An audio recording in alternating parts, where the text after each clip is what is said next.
divided on religion, on caste. We are sharply divided in terms of, the Dalits, the haves, the have-nots. It's very difficult for us to forget our own divisiveness. And until and unless you forget your own divisiveness, until and unless you actually build an equal society, you will not be able to forget the parochialism that exists in our society. The advantage that Obama had was that America had undergone more than 300 years of manthan, of churning. The poison which comes out of racism, the poison which comes out of socio-economic divide had been kind of parked to the side. India needs its own manthan. There needs to come a time when in India we will say, to hell with caste, forget religion, how can we actually look at individual betterment? This will only happen if we actually create great enablers, which is why I'm coming back to the earlier point I made. A country is only empowered when a country's citizens are empowered through education. Empowerment through education is what India needs, not empowerment through democracy. For far too long, we have been empowering our people with the right tool, but with the wrong means. So we've been telling them you've got to vote. But how do they vote? Yeah. They don't vote with their head. They vote with their heart, they vote with the cross, they vote with the swastika. They do not vote with their head. So unless you empower their head, unless you equip their mind, unless you tell them that this is a change that they will have to experience, India will not have the same Obama effect. Because probably what you're saying also is that unless you have a social revolution preceding a political revolution will really not take place because people are not yet socially aware about their own realities, and that's what probably happened. But tell me, now, for example, in this world of quick fix solutions, could you think an idea in India could actually be created, could be something which can be actually be made ready in India, wherein this divisiveness in India on our sub-national identities, being a Maharashtrian, being a Keralaite, being a Tamilian, or being Hindu or Muslim or stuff like that, or divided on caste or class system, as you mentioned, which is not prevailing in Kolkata, where you live or what you do. Can this idea not be put on the fast forward mode, whereby probably we'll be able to create a bridge between political divide and the social divide that exists today? Is it something which is possible through the experience of you having got this marketing and creating ideas in reality? I think it can. I think if Lok Sabha television, if Parliament, I will give you an idea. Create the 3 I's for India. Inspire, inform, involve. If you can do these 3 I's, you will have a better India. Then we'll forget the I. Correct. With these 3 I's. The problem today is the India of today, we are not Indians. We are Indians only in our passport. We are Indians in hours of crisis. But even then, I was there in Mumbai. Everyone said, oh, I'm a Mumbaikar. Very few people said, my country has been attacked. Everyone said, my city is under siege. Until you can bring that transformation, until you see an attack on Mumbai as an attack on India, you will not be able to build what I call the basis of nationalism. Yeah. So you need inspiration, you need information. I need to know my rights. Yeah. I need to know why as a citizen am I being treated the way I am. And only then will I involve myself with the political class, with the political movement, with the socio-economic movement. So inspire, inform, involve. For India. For India. Very good. I think we'll continue talking to you. We'll just take a short break. This is Suhail Seth talking to us about I, where we can forget I and talk about that big I, India. So don't go away, we'll come back soon.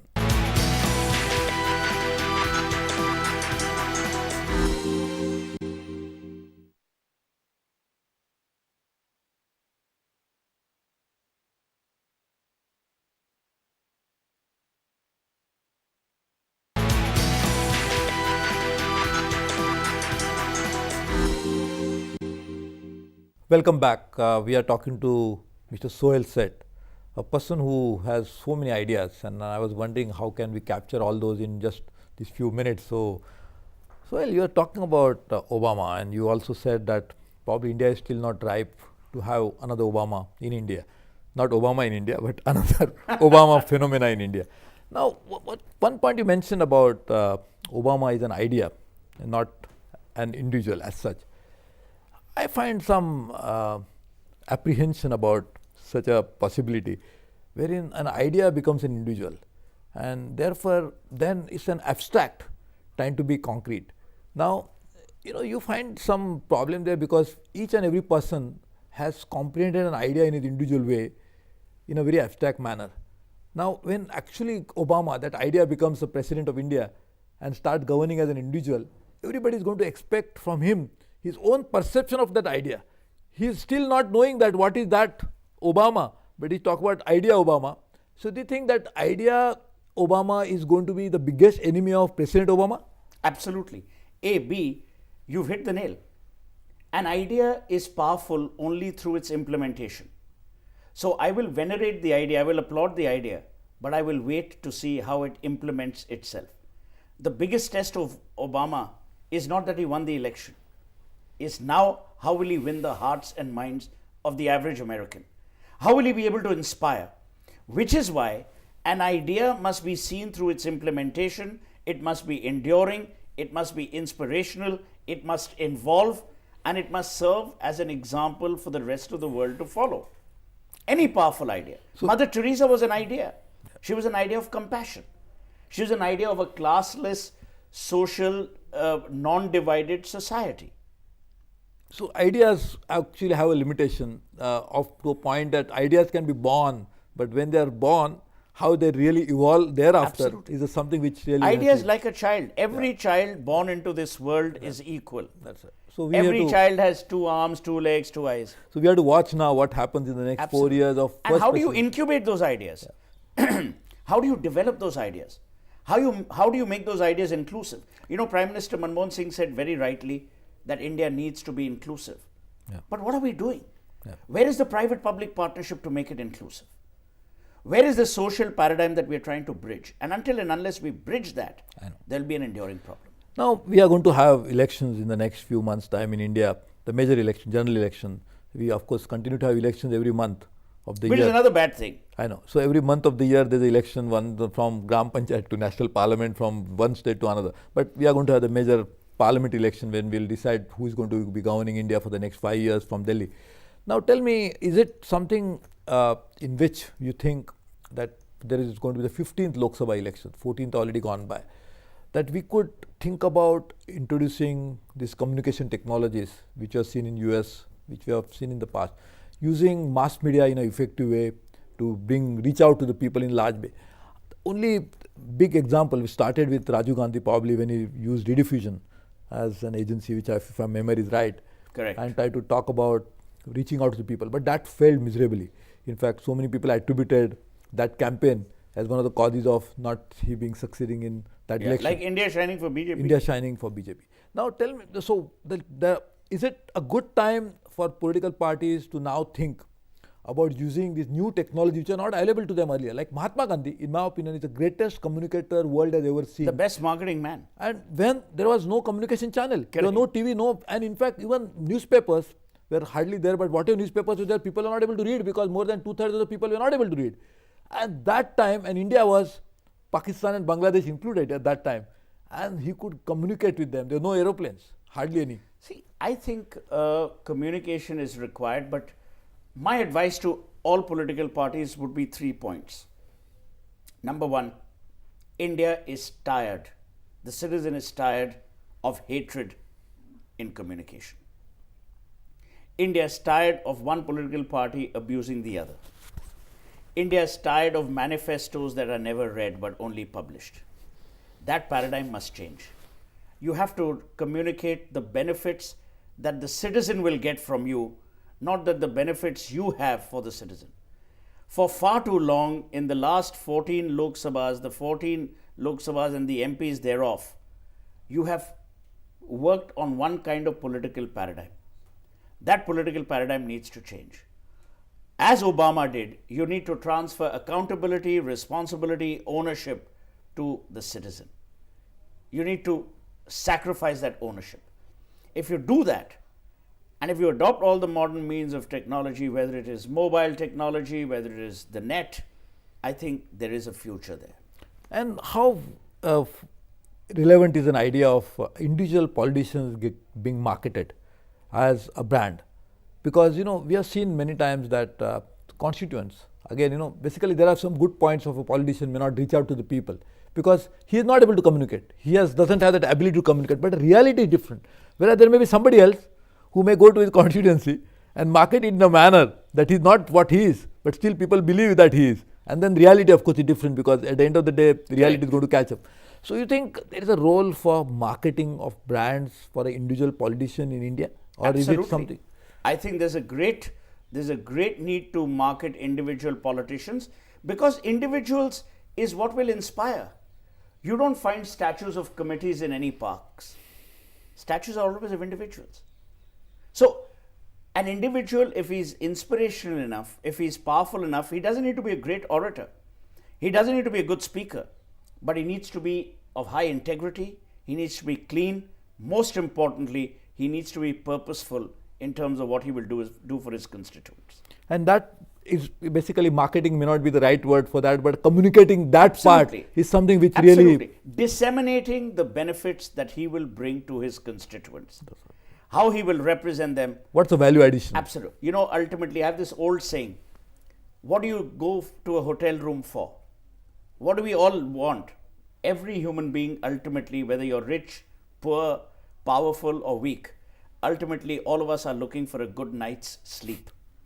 What is the citizen of India looking for?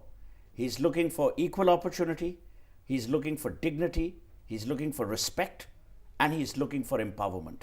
If you really look at it, such a modest expectation the people have, and unfortunately we are not been able to really deliver on that. Because our minds, our minds are too muddled with the irrelevant issues. You look at our media. How many development stories do you see? How many stories do you see of the real heroes? It's the same people hogging the same news, most of it negative. So I'm waiting for the day when the media itself will undergo a transformation, where you will actually, a discussion like this, which doesn't get interrupted, is rare to find. I mean, where do you find on all our television channels, you have the anchor almost killing the guest, not allowing guests to speak? We have forgotten three principal realities. We've forgotten the art of conversation, we've forgotten the art of respect, but most importantly, we've forgotten the art of listening. So what you've just mentioned again, and I think there is some common thread running between what you are talking from the beginning till now, is somewhere we are losing our soul. You just mentioned that the city lose their soul, and that's how the citizens finally land up losing their own. Yeah. And here, do you think there is something which you are saying now, the problems of political system, problems of cities, problem of individual, is the same, that finally, end of the day, what we are really missing out is something that what we are really born to do, and we are just losing it out, and therefore we are just wandering away without realizing what we are doing. We don't know what really we are heading for, and still we believe that we are very busy, I am doing something very worthwhile. So I think then, if that is what is the reality, then do you think somewhere down the line, as a society, we should try to start looking inward again, just stop being all the time catering to others?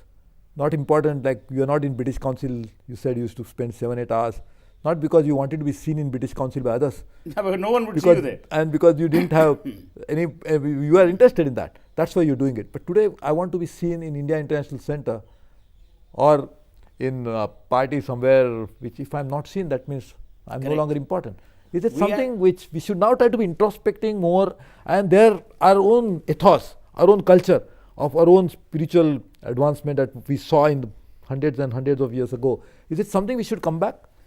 If you go back to Indian history and really delve deep into it, we were always very confident about loneliness.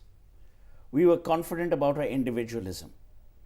Our Maharishis, our spiritual gurus, if you read the writings of Jiddu Krishnamurti, if you read the writings of Sri Aurobindo, if you go through the learnings of Ramakrishna Paramahansa, you will see that these were individuals who were at peace with their inner self because of knowledge, belief, and values. If we bring back these three things, you and I will be at peace with ourselves. The problem is we are so busy catching a bus. We don't care where the bus is going. We don't know where we need to get off, but we know we need to catch that bus. So we're catching a bus where there is no destination, there is no enjoyment of the journey, but there's just participation. But we are catching that bus and missing the real bus of life. Absolutely. And that's the problem. Absolutely. Now, getting back into this, what you said, getting the peace. So we are trying to get the world peace. We are trying to get peace for the society without getting a mental peace for our own self. Absolutely. Unless you get that inner peace, the peace of the heart lies in the heart of the heart. Absolutely. If you don't get that, you will not get it here. You also spend a lot of time acting on stage and in films.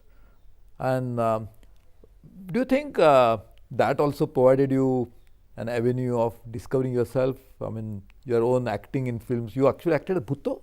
As Bhutto.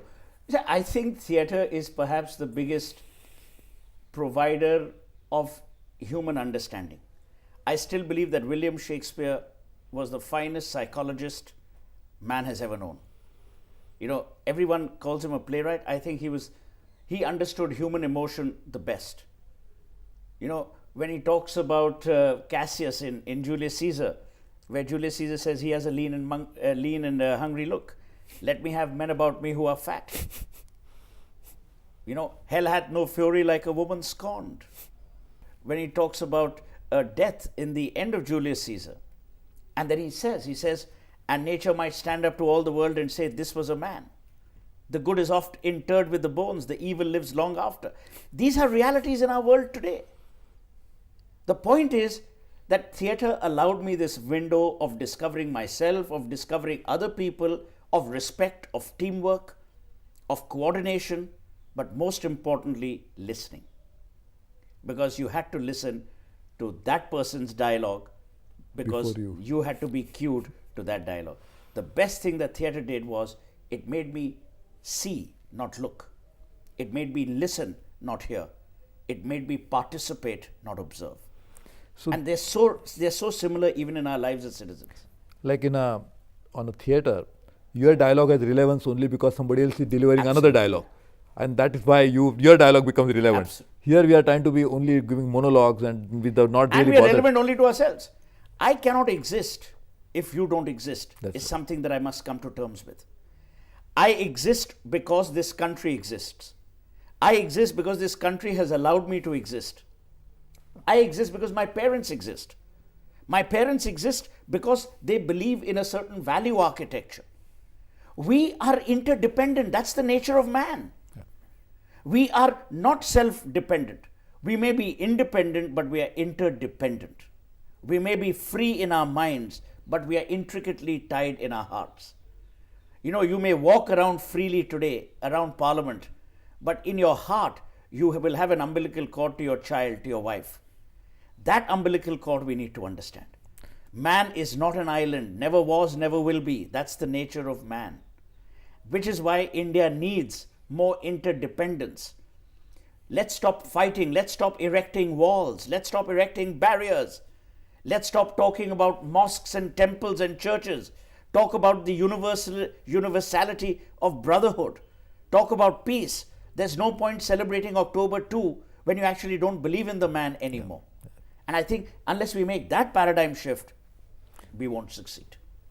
Just, recently these attacks in Mumbai and elsewhere, and now everybody talking about India becoming a big destination for terrorism. In fact, we are the second dubious distinction of having the second largest number of casualties in terrorist attacks after Iraq. Do you think somewhere this brand India is losing its value because of all this happening? Absolutely. I think terrorism will create huge problems for India in 2 or 3 areas. One is in tourism. Second is in travel, which is not linked to tourism but linked to investment. And third, it is a general fear psychosis. No country which is always scared functions well. So I think we really need to focus on this again to build that brand India again and to make sure that it happens. Yeah. Tell me, are you not thinking of joining politics to ensure that Band India is also built at home, and then this Flag India can be taken abroad? To be honest, I really am. Oh. And I believe that I cannot stand by the sidelines and castigate politicians. I must be man enough to be part of the political system if I want to bring that change. Do I want to join a political party? I don't think so. Do I want to be independent? Yes. Will I win? Probably not. But will I get in and change the paradigm? I think I will. Very good. So that's the way it is. So is it something on the 15th Lok Sabha we should now scrutinize the candidate list to find your name there? Candidate, but certainly not amongst the winners. I hope so, you will be. Why not? But anyway, all the best for that. Thank you very much for joining in this program. It was Suhail, Seth joining and talking to us on this program, Top Shot. I'm sure you like to vote him in the next election when he's going to be the candidate after listening to him. But anyway, it was very good talking to Suhail, Seth, and we'll continue talking to somebody else next week. Please come in again. This is Suresh Prabhu bidding you goodbye in Top Shot. Bye-bye.